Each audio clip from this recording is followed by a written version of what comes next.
الطائرات الإسرائيلية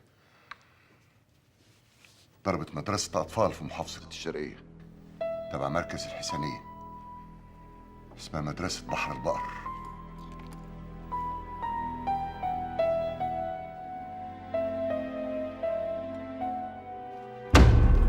يلا يا بنيامين. يلا على فين؟ يلا. طيب خلص اللي في ايدي. طيب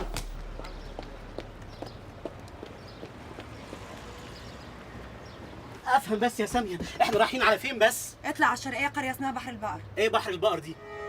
اطلع يا رافع.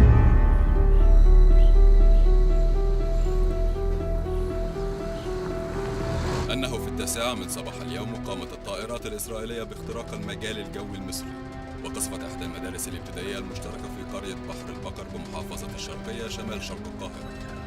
ويقدر عدد القتلى من الأطفال بنحو 30 طفلا، بينما يقدر عدد المصابين بإصابات خطيرة بأكثر من 50 طفلا.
اللي حصل النهارده في بحر البقر ده، انا ايه مدى علاقتي بيه؟ مالكيش اي علاقه. هيكون ليك علاقه ازاي؟ المعلومات اللي انا اديتها لهم بايدي، اللي انتوا خليتوني اديها لهم، دي ليها علاقه باللي حصل النهارده؟ قلت لك لا. هيكون ليك علاقه ازاي بيها؟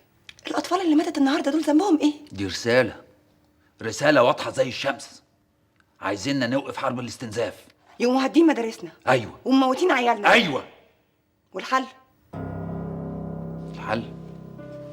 الحل اللي قاله الزعيم: ما اخذ بالقوه لا يسترد بغير القوه. هو ده الحل. عايزني اروح لهم امتى؟ هما مستنينك. انت جاهزه؟ ان شاء الله. مش خايفه؟ العمر واحد والرب واحد.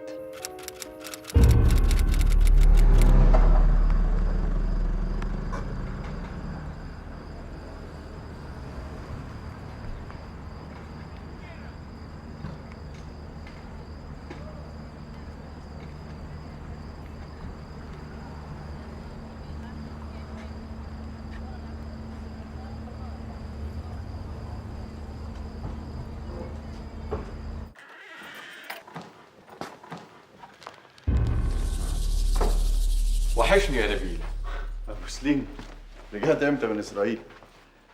امبارح. وقلت بقى اجي اطمن عليك. جواب من مصر، ها؟ عرفت على طول.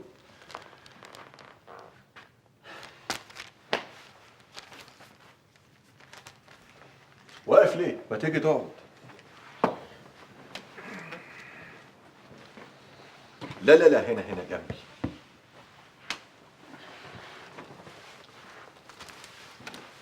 اقرا الجواب.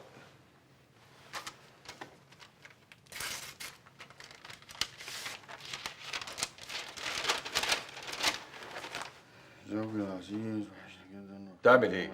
اقرا كويس. ايوه يا ابو سليم، دي كلها مقدمات، انا هقول لك المفيد. اقرا لي بالتفصيل الممل وكلمه كلمه وحرف حرف. حاضر.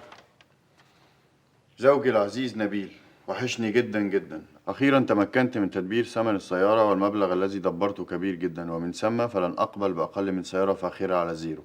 سوف أرسل لك خلال أيام تلغراف بتاريخ وموعد وصولي إلى روما. قبلاتي يا حبيبي الغالي. الجواب ده مبعوث من امتى؟ من أسبوع تقريبا. يبقى هتوصل في اليومين دول. طيب تمام.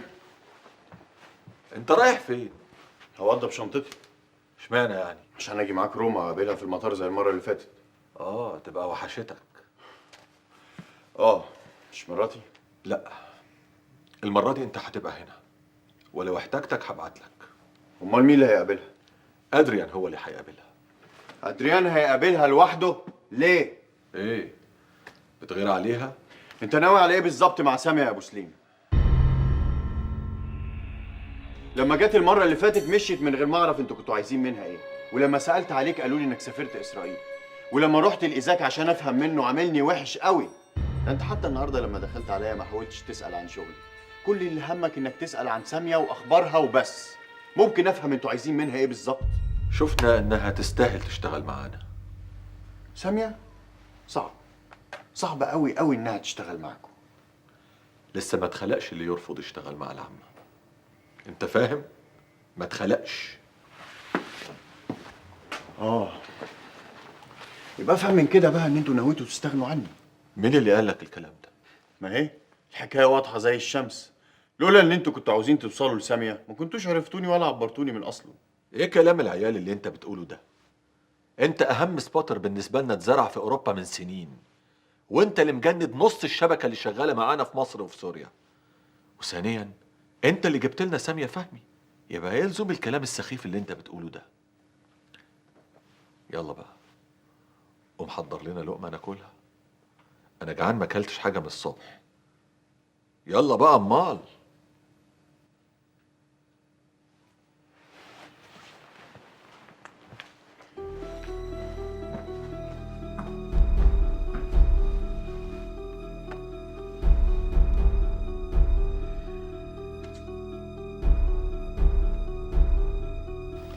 خدتي الفيزا وحجزتي تذكرة؟ ايوه. يبقى ما فاضلش غير انك تاخدي اجازة من المجلة لمدة اسبوعين، ولازم تبعتي لهم تلغراف تقولي لهم ميعاد وصول الطيارة وتاريخها، وانا ورؤوف هنسبقك على روما. وهناك هتصل بيك ازاي؟ انت مش هتتصلي، انا اللي هتصل بيكي. انت هتقابلي مدير الوكالة اللي في الغالب هيكون الكيس اوفيسر اللي ماسك كل العمليات اللي بتتم في اوروبا. انت تعرفه؟ انت اللي هتخلينا نعرفه، ونعرف بقية الشبكة اللي موجودة في اوروبا، ونعرف الشبكة اللي موجودة في مصر ان شاء الله. طب وهعرفه ازاي؟ لو كلمك بصراحة او حاول يجندك يبقى هو، وانت وقتها اكيد عارفة تتصرفي ازاي وتقولي له ايه. بس اهم حاجة انك ما تقولي لهمش انك بتكرهي مصر، لانهم مش هيصدقوكي. قولي لهم انك ضد نظام عبد الناصر مش اكتر، علشان يقتنعوا. حاضر. الدوسيه ده فيه المعلومات اللي لازم توصليها لهم، وانت عارفة الاجراء، تحفظيه ويتحرق. واخر حاجة هدية مني للكيس اوفيسر بتاعهم. هدية ايه دي؟ افتحيه.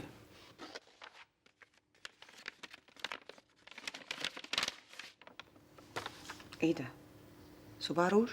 ايوه، صباع روج.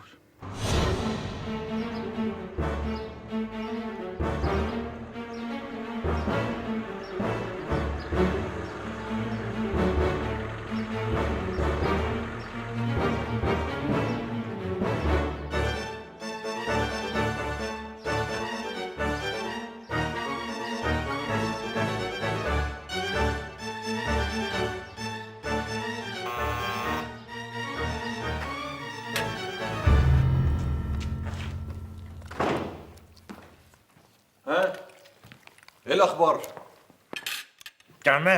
تمام يا شلومو يا حبيبي. سامية بعت التلغراف بتقول انها هتوصل بكره الصبح على الطياره المصريه. وانت جهزت كل حاجه؟ كله تمام يا شلومو يا حبيبي. ديفيد، انت عارف طبعا هتعمل ايه. إيزاك اداني ميعاد الطيارة وهكون مستنياه في المطار. يلا انا يا دوب الحق، قدامي مشوار طويل. سوق على مهلك. مش عارف انا ايه لزومها الترتيبات دي كلها يا حبيبي. إيزاك شلومو بيفكر كويس وبيبص لبعيد. انت بس اللي نظرك ضعيف. ايه؟ بهزر معاك.